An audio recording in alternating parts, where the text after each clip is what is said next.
everybody, Trevor here, and recently, the Pokemon franchise has hit its 30th anniversary, and as a result, I'm going to express my top 10 favorite Pokemon creatures.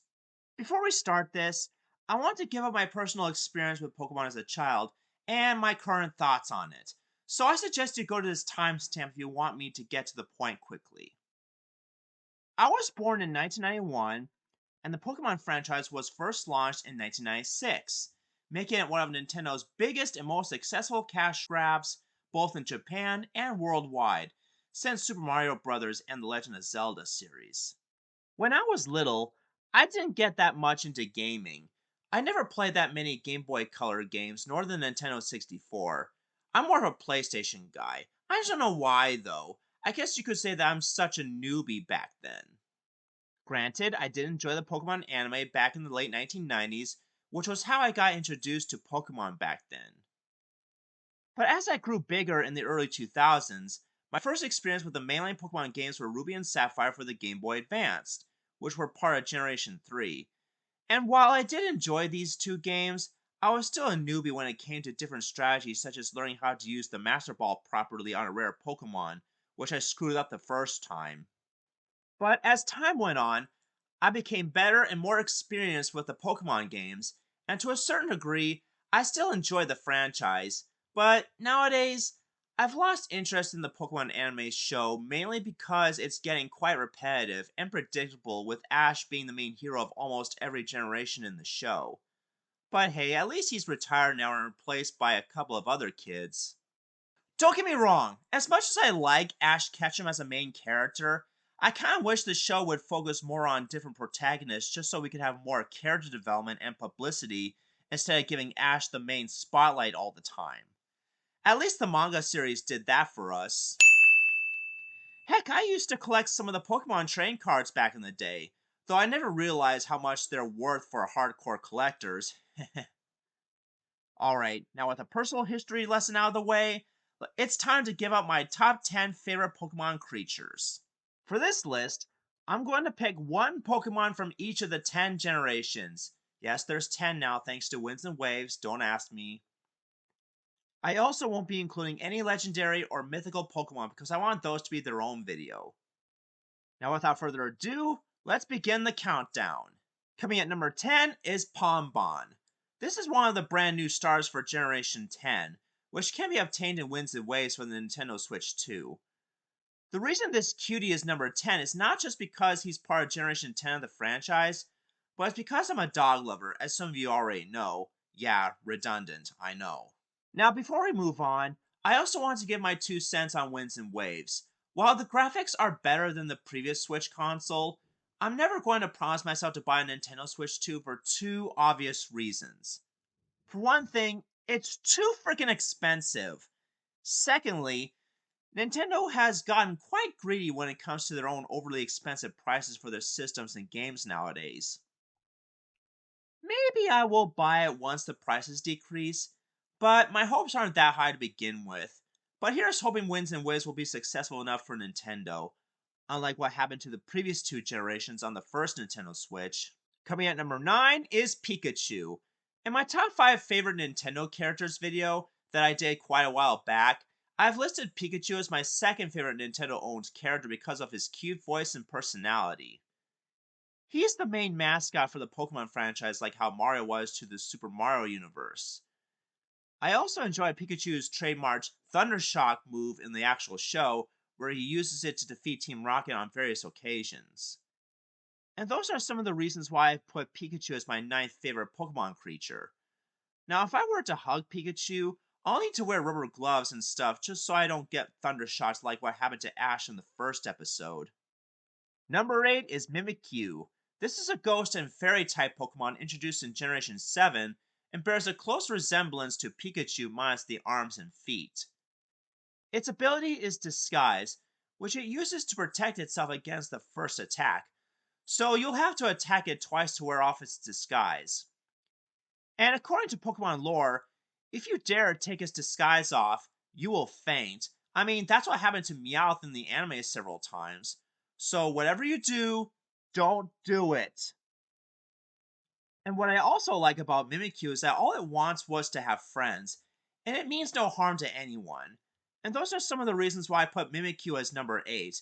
If you like cute Pokemon that are either a ghost, fairy, or both, then Mimikyu might be the perfect team member for you. Plus, fairy types are strong enough against dragon types.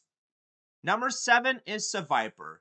This is a poison type Pokemon who is the arch rival of Zangoose from Generation 3. He attacks with his poison tail and has very long and sharp fangs. Here's a fun bit of trivia. I remember that there was an error on the Pokemon Show's part where someone accidentally thought that Seviper was the evolved form of Arbok from Generation 1, when in reality, it's false.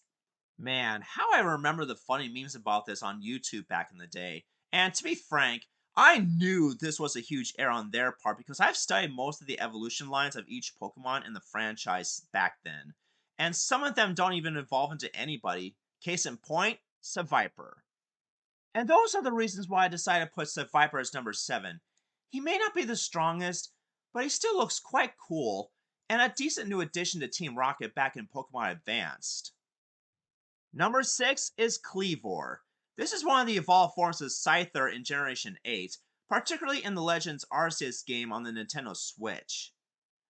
That's one of the reasons why I decided to choose this as number 6. Another reason is that I thought it looked quite cool with its axe-shaped arms. But unlike Scizor, who is a bug and steel type, this one is both a rock and a bug type Pokemon. And in order to evolve your Scyther into a Kleavor, you'll need the Black Augurite in the game, which in my opinion is a much better option than an ordinary trade evolution because in most games, certain Pokemon will have to evolve if you trade it with someone or given an item like a metal coat, and then trade it to make it evolve, which in my opinion is quite tedious if you don't have any friends to trade with. While I'm sure Kleavor isn't the strongest, but it's still one of my favorite new Pokemon in Generation 8 due to how it looks, and it originated in the Hisuian region, which is now called the Sinnoh region in both Diamond and Pearl. Number 5 is Tyrantrum. This is one of the extinct Pokemon introduced in Generation 6. It resembles a Tyrannosaurus Rex and is the evolved form of Tyrant. I don't know about you, but the Tyrannosaurus Rex is one of my favorite dinosaurs because they are the king of dinosaurs after all. I like their sharp teeth, their tiny arms, and the way they roar and run to their prey. Not to mention that sharp teeth are some of my favorite antagonists from the Land Before Time movies, though the first one will always be gold no matter what. What's even more interesting about Tyrantrum is that it's both a rock and a dragon type because all dinosaurs are reptiles and so are dragons. And those are some of the reasons why this Pokemon deserves the number 5 spot. Coming at number 4 is Armarouge. This is a fire and psychic type Pokemon introduced in Generation 9. I decided to make this as number 4 because it is one of my favorite fire types when it comes to Pokemon Scarlet and Violet. It is the evolved form of Charcadet, which can also evolve into Ceruledge, but only in Violet version, which I don't have because I wanted to make room for more memory for games I actually want to keep, such as Pokemon Legends ZA for instance. I also like how Armarouge's arms form a big cannon that shoots out fire, which is very cool if you ask me. And what's interesting about its previous form, Charcadet, is that 50% are female and the other percentage is male. And those are the reasons why Armarouge deserves the number 4 spot. And while Ceruledge looks great too, but I decided to choose Armarouge instead because I want to pick at least 2 fire types just for the sake of this list. Number 3 is Zoroark. This is the evolved form of Zorua in Generation 5 and is a dark type Pokemon introduced in Pokemon Black and White, while its Hisuian form in Legends Arceus is both a normal and ghost type. While I haven't seen much of the Master of Illusions movie because I only saw bits of it on TV a long time ago, but I still think this new Pokemon in Generation 5 looks awesome. I was so thankful that I had him in my team in some games like Pokemon Black 2 and White 2 for the Nintendo DS. Zoroark reminds me of Mightyena from Generation 3, except that he has a fox-like appearance instead of a wolf-like appearance. And they are both dark types as well. So yeah, those are the reasons why I decided to put Zoroark as number 3 in my top 10 favorite Pokemon creatures. If you're into any dark type Pokemon like this one, then Zoroark would make the perfect member of your team. Coming at number 2 is Torterra. This is the third form of Grottle in Turtwig from Generation 4. What makes this one so cool is that he's both a grass and ground type, making him one of the most powerful and best Pokemon to fight against an electric type, which doesn't have any effect on ground types as they aren't affected by lightning strikes. In fact, this guy is so powerful that it can knock out both Infernape and Empoleon with a single Earthquake because both fire and steel types are weak against ground types. Another reason why I chose Torterra as number 2 is because my mom loved turtles and tortoises when she was alive. And while I did like most of the other grass starters too, but Torterra in my opinion is one of the more powerful ones because it's both a grass and ground type as I stated earlier. Before I get to my number 1 pick, I just want to give some honorable mentions. Rockruff. I was going to include him on this list, but he got beat out by both Pombon and Mimikyu because I don't want to sound redundant when it comes to dog-like Pokemon in general. Plus, I promised myself to pick at least one type of Pokemon in each of the 10 generations. So yeah. Mightyena. He got beat out by both Zoroark and Seviper. And as much as I like wolves in general, I wanted to pick at least one canine-like creature for the sake of this list. Cinderace. He would have been number 6. Gogoat. It would have been number 5. Scizor. He's cool too in terms of steel type Pokemon, but there's something else that's even cooler. And speaking of which, the number 1 spot goes to Steelix. This is a second generation Pokemon and is the evolved form of Onix from Generation 1, who is both a rock and ground type. What makes Steelix so cool in my humble opinion is not because of how he looks, but because he's a steel and ground type. He was also the strongest Pokemon in Jasmine's team, who is a gym leader who uses steel type Pokemon in battle. Man, that was an awesome episode. Like Seviper, Steelix is also a snake-like Pokemon, and when I was younger, I used to be fascinated by snakes because of how cool they looked. But some of them can also be quite dangerous, such as the rattlesnake, the cobra, various vipers, and even mambas due to their toxic venom. So you'll have to be extremely careful around them.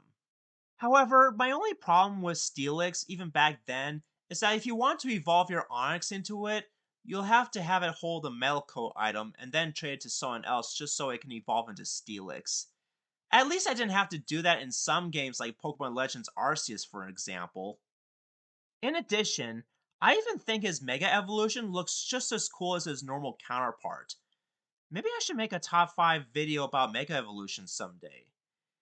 And maybe when I get a Steelix in a future game, I could rename it as Felix. Like Felix the Steelix, because, they rhyme. Well, those are my top 5 favorite Pokemon creatures. I hope you've enjoyed it.